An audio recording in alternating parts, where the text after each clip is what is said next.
i7 ગુજરાતનો અવાજ। નમસ્કાર દર્શક મિત્રો, i7 ન્યૂઝ ગુજરાતીની સાથે હું છું આપની સાથે પાયલ બામભણિયા। તો જોઈએ આજના મહત્વના સમાચારમાં। ભિલોડા તાલુકા શ્રીમાળી સોની મિત્ર મંડળ દ્વારા ગીત સંગીત કાર્યક્રમ યોજાયો। ભિલોડા તાલુકા શ્રીમાળી સોની મિત્ર મંડળ દ્વારા આયોજિત ગીત સંગીત કાર્યક્રમ માંગરોળાની સેન્ટ ઝેવિયર સ્કૂલના હોલમાં શાળા મંડળના સંચાલક ફાધર મોઈસન, જિલ્લા સોની મંડળના પૂર્વ મંત્રી જન્મેજયભાઈ સોની સહિત મહાનુભાવોની ઉપસ્થિતિમાં ઉદ્ઘાટન કરાયું હતું।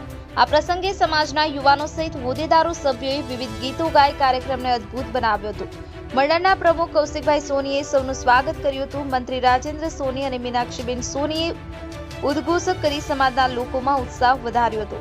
કાર્યક્રમમાં 24થી વધુ ગીત સંગીત સહિત ગરબા યોજાયા હતા। સમાજના સિનિયર સિટીઝનો પ્રવીણભાઈ, ચંદ્રકાંતભાઈ સહિત આજીવન સભ્યો મોટી સંખ્યામાં ઉપસ્થિત રહી કાર્યક્રમને સફળ બનાવ્યો હતો। આ કાર્યક્રમમાં ઉપપ્રમુખ ભાવિકાબેન, શૈલેષભાઈ, રાજેશકુમાર સહિત જિલ્લા મંડળના પૂર્વ હોદ્દેદારો સુભાષભાઈ સોની, હર્ષદભાઈ સોની ઉપસ્થિત રહ્યા હતા। બ્યુરો ચીફ કૌશિક સોની, i7 ન્યૂઝ ગુજરાતી, અરવલ્લી।